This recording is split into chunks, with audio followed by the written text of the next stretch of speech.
Students exercise 15.5 का 6 question के बाद क्वेश्चन नंबर 7 है और ये क्वेश्चन नंबर 7 देखें क्या कहता है।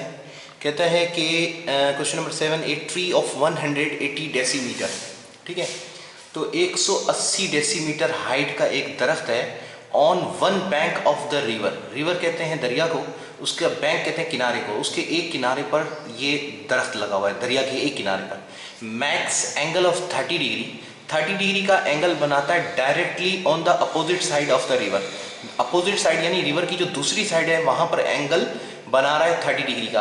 Find the width of the river, यानी दरिया की विड्थ कितनी है, चौड़ाई कितनी है, ये फाइंड करनी है। ये हमारे पास क्वेश्चन है, तो हम सबसे पहले इसका फिगर बनाते हैं और फिगर बनाने के बाद एनालाइज करके हमने उसकी विड्थ फाइंड करनी है। तो किस तरह से करेंगे फिगर, देखिएगा स्टूडेंट्स, क्वेश्चन को रीड करते हुए हमने फिगर बनानी है।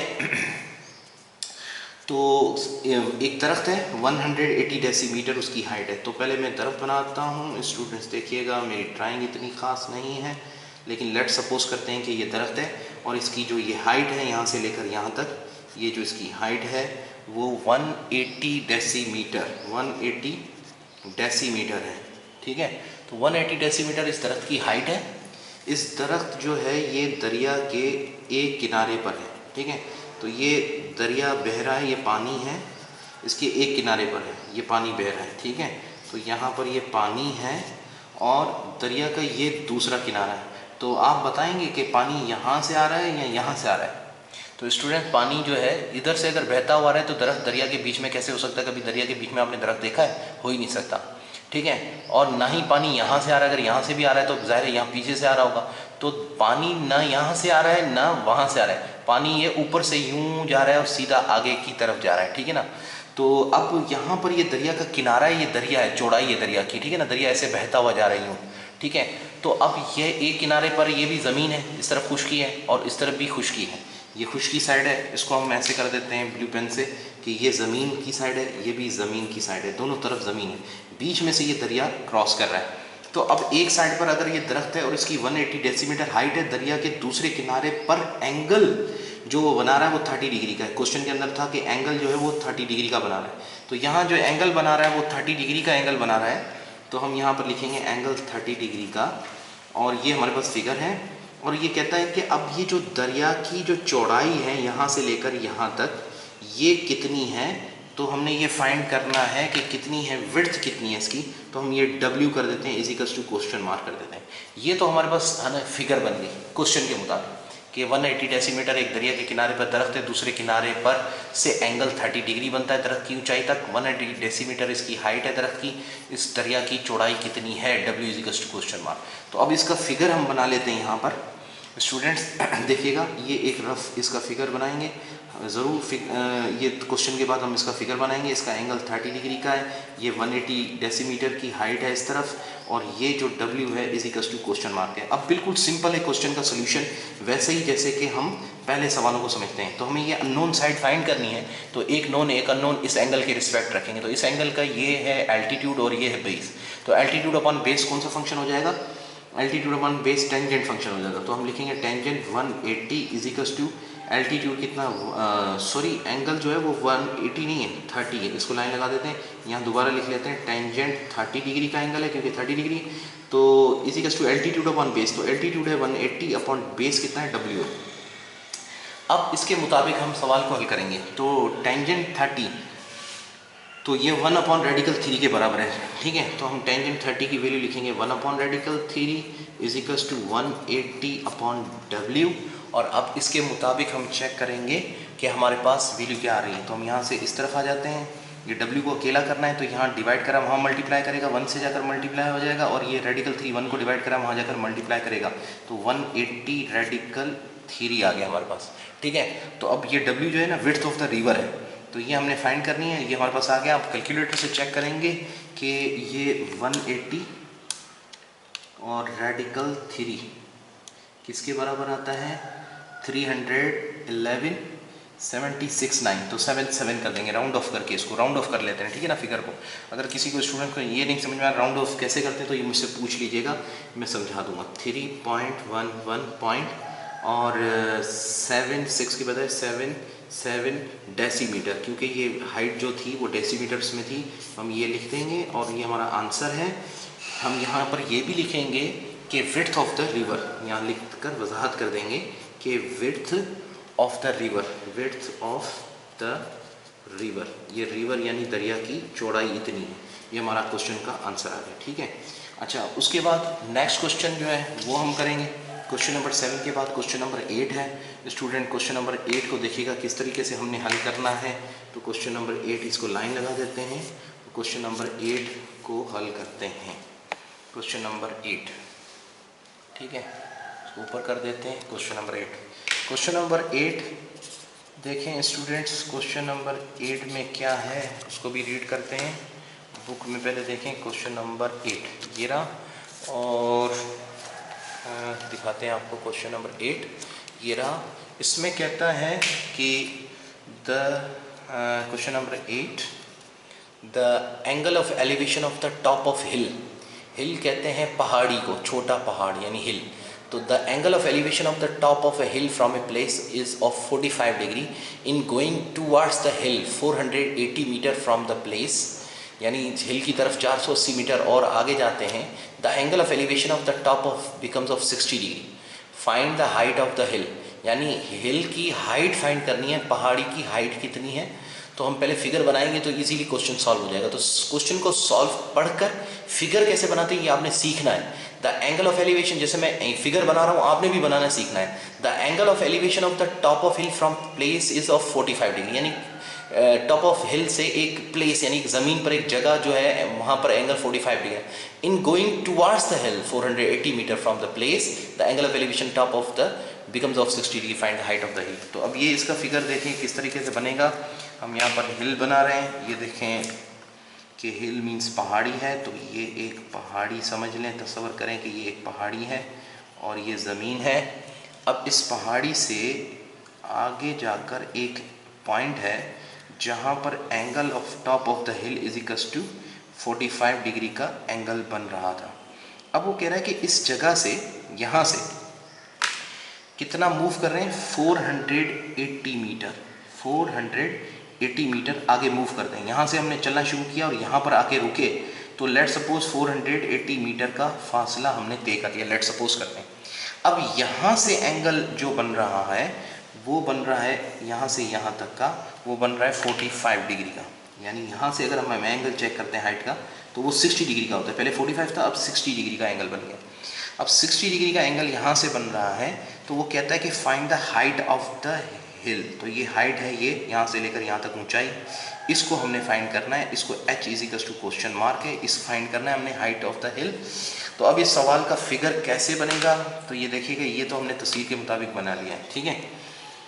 अच्छा, अब इसको बनाने के लिए हम क्या करेंगे कि एक फिगर ऐसे बनाएंगे कि एक स्ट्रेट लाइन लगाएंगे, ये हाइट ऑफ द हिल है, h is to question mark, ये वाली साइड कर दी, और एक साइड ये रखेंगे और इसको हम ऐसे करके बनाएंगे।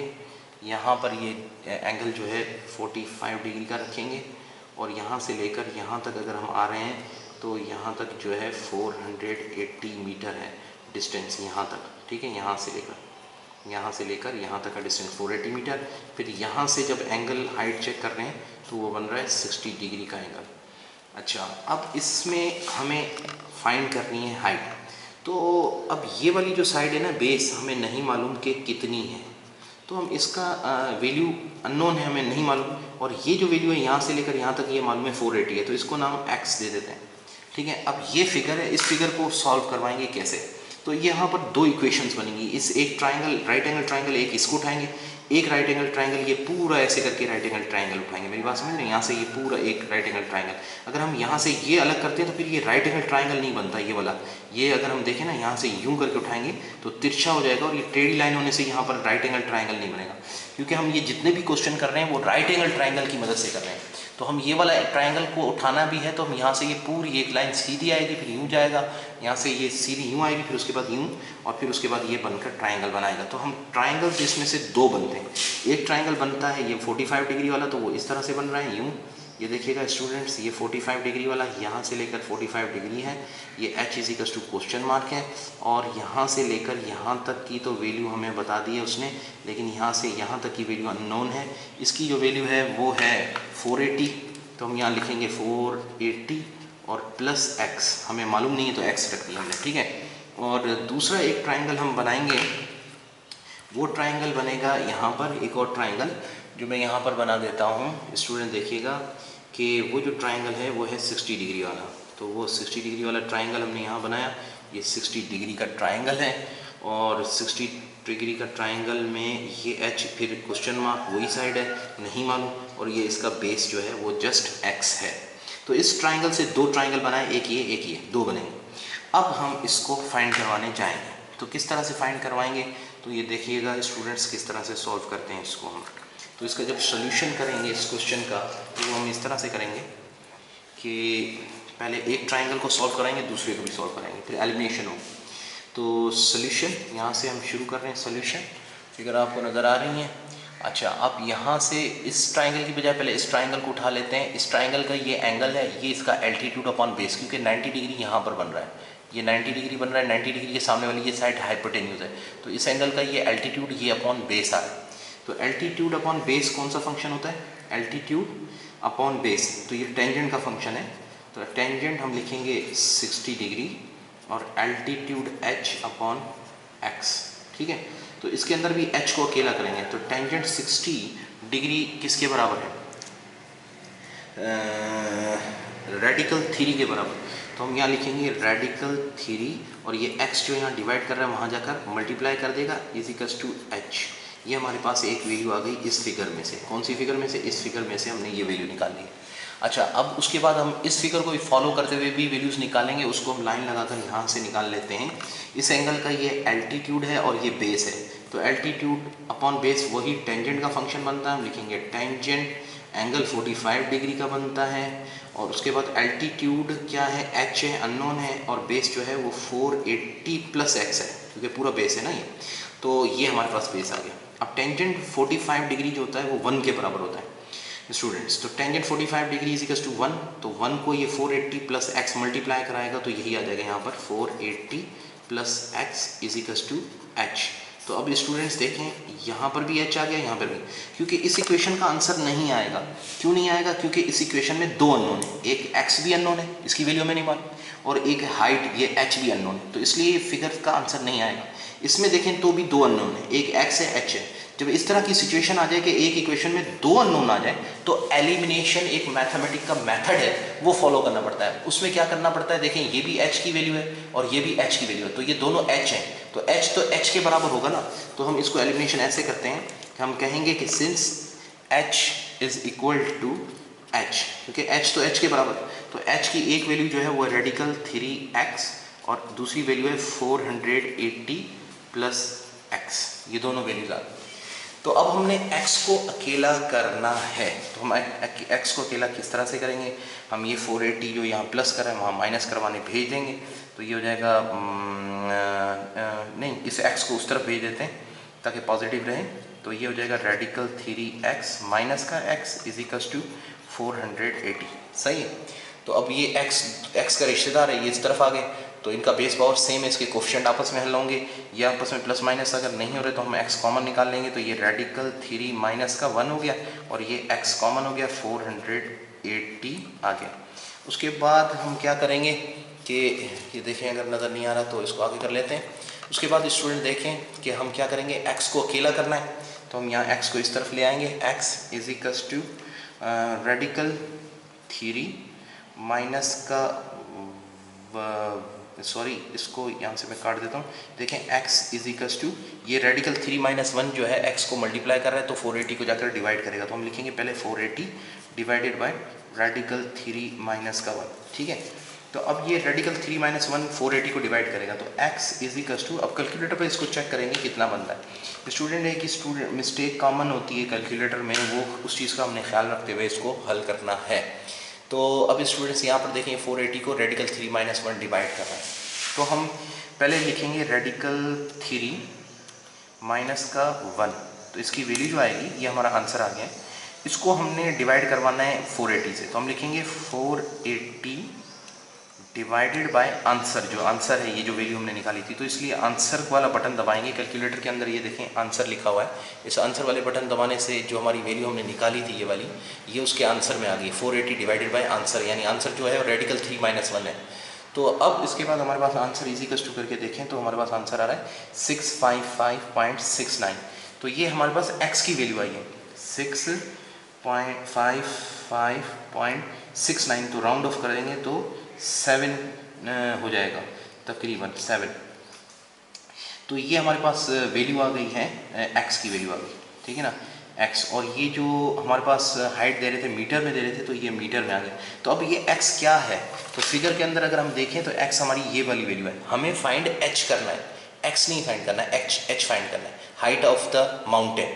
तो ये x तो ये वाली लेंथ है जो अननोन थी, हमें मालूम नहीं थी, ये हमें मालूम नहीं है। अब h को मालूम करने के लिए हम यहाँ पर ये जो x की वैल्यू यहाँ रखेंगे, रेडिकल 3 से मल्टीप्लाई करेंगे तो भी h फाइंड हो जाएगा, या फिर हम x की वैल्यू को 480 में प्लस कराएंगे तो भी हमें h फाइंड वही वैल्यू फाइंड होगी। तो आपकी मर्जी है, दोनों में से जो भी करें।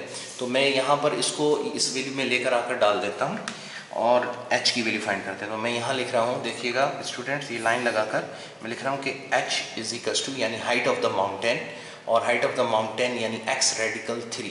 तो x की जो वैल्यू है वो है 655.7 मल्टीप्लाई बाय, और उसके बाद जो वैल्यू हमारे पास है रेडिकल 3 से मल्टीप्लाई होगा। तो ये देखें ना, ये h is equals to x की वैल्यू मैंने ये लिख दी, और x जो मल्टीप्लाई हो रहा है रेडिकल 3 से, तो इसको मल्टीप्लाई बाय रेडिकल 3 कर देंगे।